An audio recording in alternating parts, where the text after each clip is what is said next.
ramming into a motorcycle and killing the rider on the spot. Baringo County Police Commander Julius Kirago has confirmed the incident, saying investigations into the cause of the crash have commenced. The tragedy has once again sparked public concern over reckless driving involving government vehicles on public roads.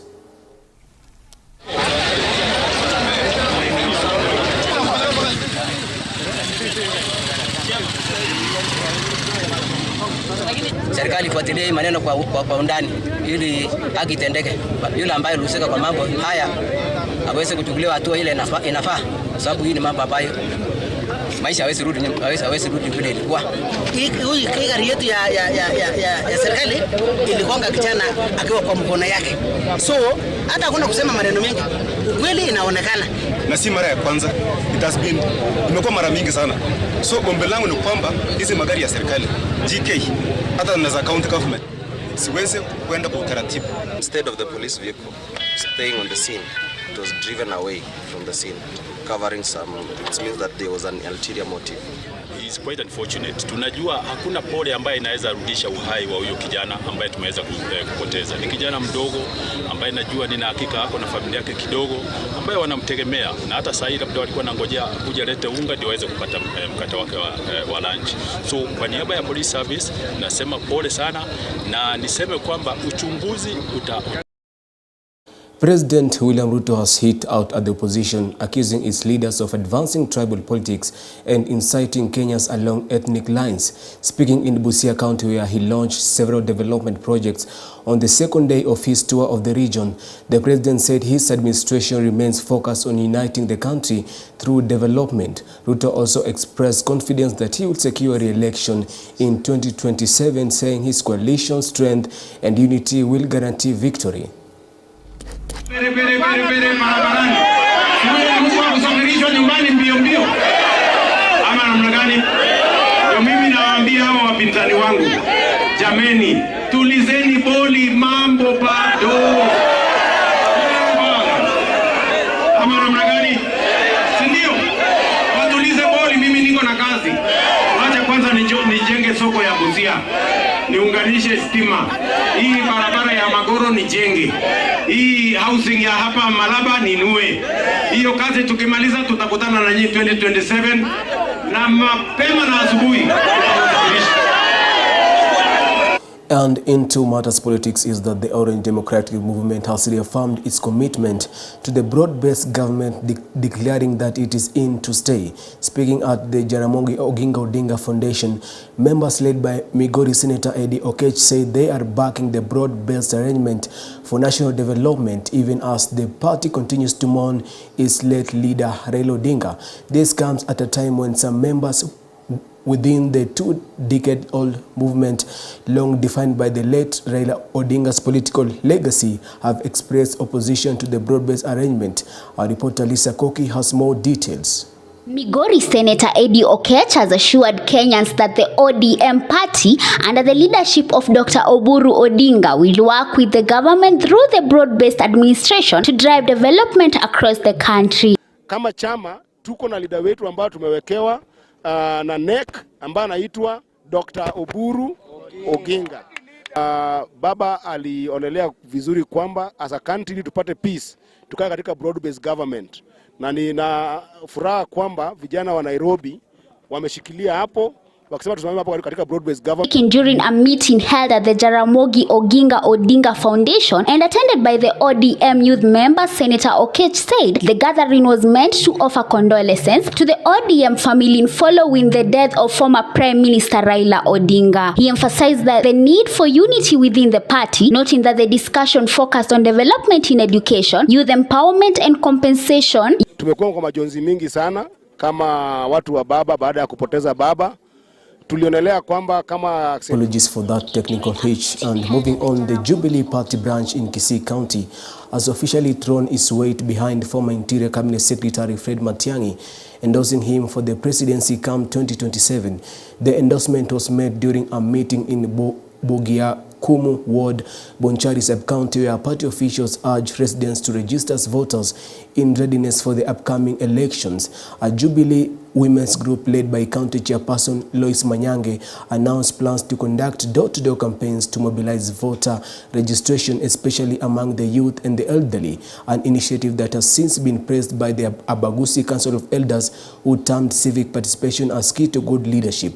Leaders from the party expressed confidence in the former powerful cabinet secretary leadership, describing him as visionary, disciplined, and capable of steering the country forward. So one or two therefore there. Thank you. Wakati ndio huu. Tokeni kwa nyumba, jiandikishe. Ikifika mwaka wa 2027, vile wenzangu wamesema, tunaanza kusoma kutoka 3,000,000 tukielekea mbele. Uongozi ni kitu kizuri, atakuja kutoa shida nyingi sana za Kenya. Ni kijana amesoma vizuri na ametenda kazi. Mlione vile akiwa waziri vile alitenda kazi. Tuna imani kwamba akiingia State House, Kenya itaendelea. Moving on, a section of former Azimio Coalition 2022 candidates under the DAP Kenya party are now demanding a change in the party's leadership, citing mismanagement and lack of transparency. Speaking in Nairobi, the group accused party officials of failing to conduct internal elections and misusing about 33 million shillings received annually from the exchequer. They have since announced an interim team led by Honorable Joram Ombisa Mweresa and are calling on the Ethics and Anti-Corruption Commission to investigate the alleged misuse of party funds, saying the move is aimed at restoring integrity and accountability within the party. The leadership of DAP across the country for having that confidence in me, particularly to lead them as their party leader starting today henceforth. Therefore, I want to call upon our members across the country to remain calm as we take over, and we are going to our position as a party. We are going to have the current by-elections that are being undertaken. We are going to support, particularly in Malava, our candidate remains safe, Ambusini Panyako. That is our candidate, and we will be there door to door. We'll be there day and night. We'll be there mundu kumundu until we deliver that seat of Malava under DAPK. Again, I want to say that having taken over the office, we have given the past leadership a notice to vacate office within 7 days, failure to which on 12th of November at 10 a.m. we shall proceed and take over the office. So we also invite you to have a day with us as we try to consolidate the party. We have also to appreciate the process that has been there in terms of democratization, the gains made. Particularly, we honor the late Prime Minister Raila Amolo Odinga for the achievements that we have made so far in the process of democratization, and may his soul rest in peace. As we take over the leadership, we appeal to Kenyans to remain united, and we as DAP party, we are still remain open to engage with any other partners. And not to maybe address your concern, we have constantly, for the last 3 years since the elections were held, we have constantly engaged the party leader to enable us so that we can restructure and do elections. He has totally refused. And this is the party constitution. The media, this is the party constitution. Whatever we are doing, they have infringed the party constitution. But we are within the party. That's why we are not saying that we are now leaders. No, we want to hold the office on interim basis so that now we can provide time for elections. Other parties are already positioning themselves. But you can see other parties, like I don't want to name, they have already positioned themselves. They are getting ready for the election 2027. While the PK, we are still doing bad things that we did before the 2022 elections. On education matters is that there is still no end in sight to the ongoing strike by university lecturers and staff after they rejected the government offer to pay their 7.9 billion shillings in 2 phases. The government had announced on Thursday that it would release the funds in 2 installments, but the lecturers and staff unions say their members have turned down the offer, demanding full payment at once. The university's academic staff union Secretary General Constantine Wesonga says lecturers will not resume duty until the government fulfills its obligations. The strike, which has now entered its 45th day, continues to paralyze learning in public universities across the country. Payment of 7.9 billion be done at once and immediately. Lecturers, through their organs, have instructed me that they don't disseminate knowledge in phases. Therefore, the arrears of 7.9 billion, no one should contemplate or imagine that it can be paid in phases. This is simply because once bitten, twice shy. The government has made a habit of engaging in promissories and giving us promissory notes. And then at the end of the day, it does not keep its side of the bargain. And therefore, members are not very comfortable with any further promissories. And they would wish, therefore, to have all these things done once. Still on that note, Education Cabinet Secretary Julius Migos Ogamba has assured Kenyans that the government has put in place robust measures to ensure that those circulating fake national examination papers will face the full force of the law. Speaking while inspecting examination storage containers at Kitui County headquarters, Ogamba emphasized that the Ministry of Education is working closely with the Ministry of Interior to ensure the national examinations are administered smoothly and with utmost integrity. He further noted that his ministry has established special measures to curb exam malpractice, particularly through social media platforms.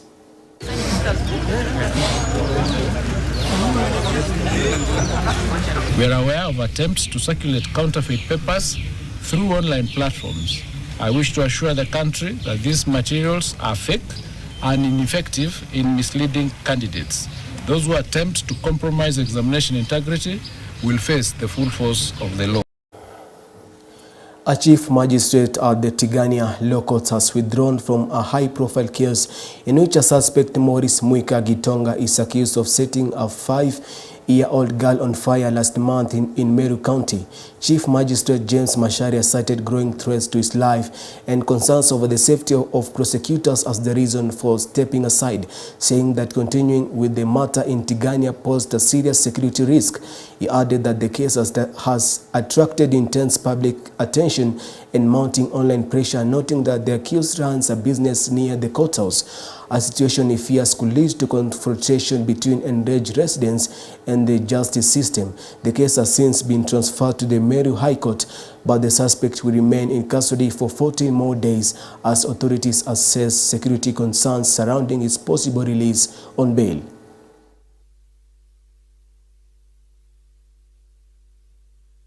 It is not safe for the trial to happen in this locality, according to the view of this court. Secondly, the ODPP and myself have fears of our personal safety, and I know that the safety of this court infrastructure. Some sentiments have been expressed on the issue of the court infrastructure. The atmosphere is hostile. Thirdly, we have been traumatized by the various happenings, and I wish to state that I've received various stage calls regarding e-based through stage numbers, which I can only relate to this matter. On the principle of fairness and accountability and transparency, under Article 10 of the Constitution, and due to the safety concerns, I direct that this matter be heard before a different locality other than Tigania. Intelligence reports have also raised issues, alarming reports regarding our safety. As such, this file is hereby transferred to the Chief Magistrate Court at Meru for further directions on the issue of boat and also on trial. Police officers at the Kayesi locals have arrested a man suspected of being an unqualified advocate. In a surprising twist, the suspect had appeared in court to represent 3 individuals who were themselves facing charges of impersonating lawyers. The Law Society of Kenya Kayesi branch has begun carrying out a crackdown targeting fake advocates who are reportedly swindling unsuspecting members of the public out of millions of shillings. Your Honor, I did apply for the same, and it's a matter of just... Do you have a practicing certificate as we speak? Do you or do you not? I did apply for the same. Which question are you answering? I'm asking, do you have a practicing certificate or do you not? Current. Your Honor. Do you or do you not? See, these are simple questions, yes. Your Honor, I did pay for the same. I did pay for the same. But you don't have it, is it? I don't have it. Okay.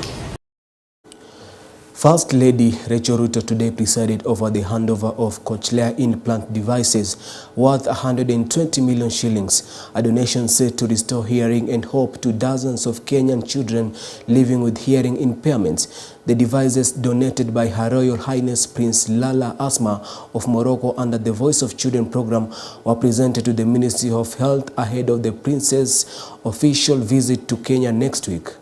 The First Lady urged the Ministry of Health to ensure the cochlear implants reach children most in need across the country, reaffirming the government commitment to improving access to specialized medical care for all children.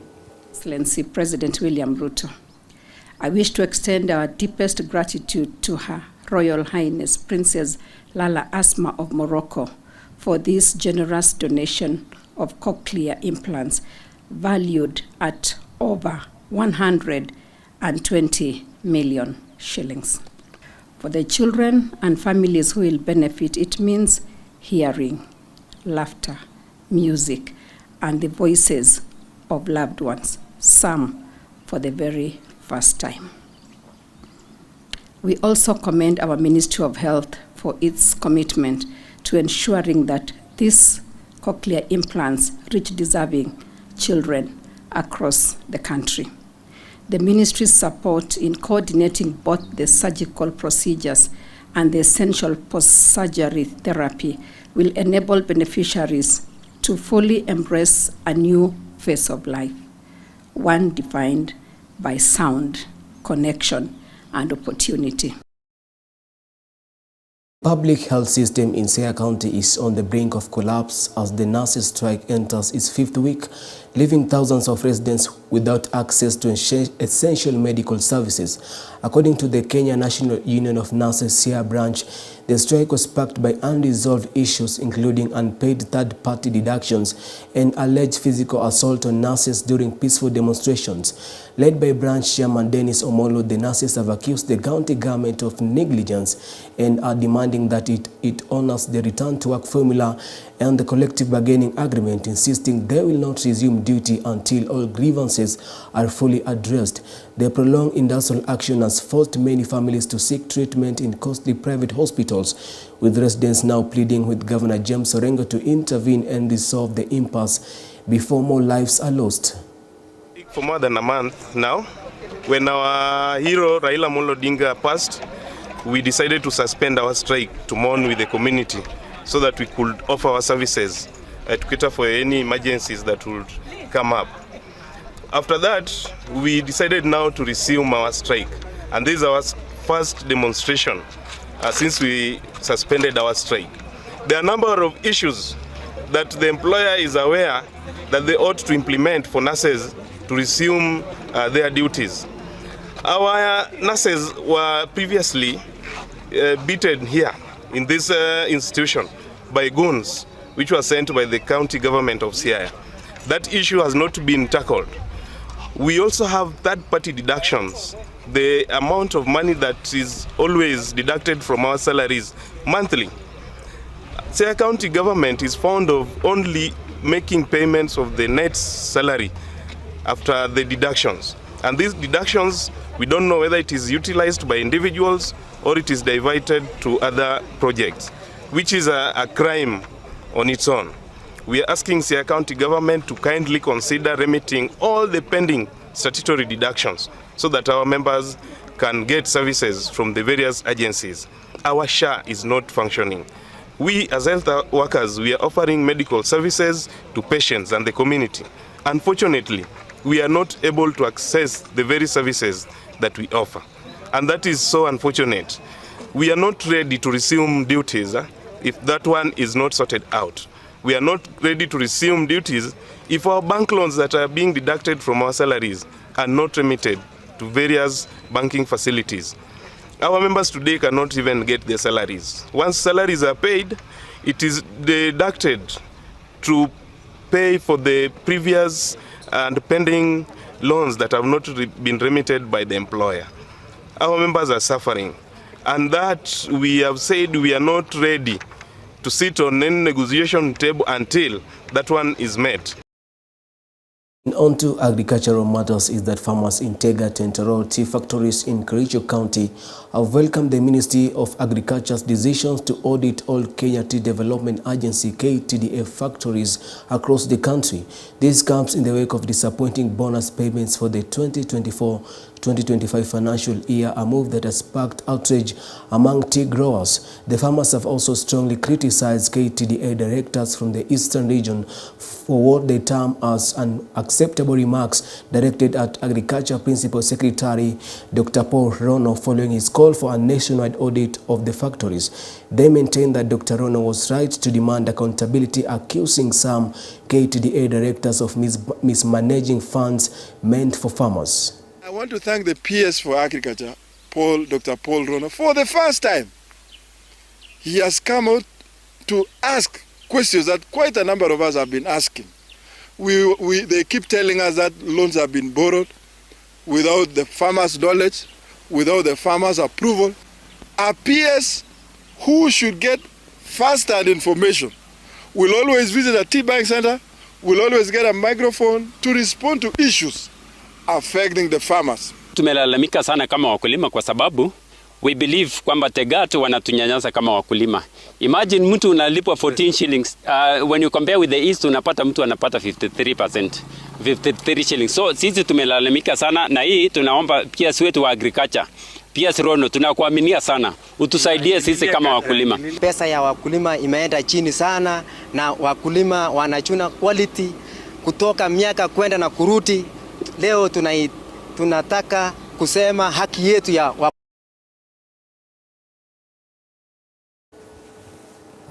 And that brings us to the end of EBN Weekend Edition. On behalf of our sign language interpreter Lauro Mondi and the entire EBN news team that made this broadcast possible, my name is Kayesi.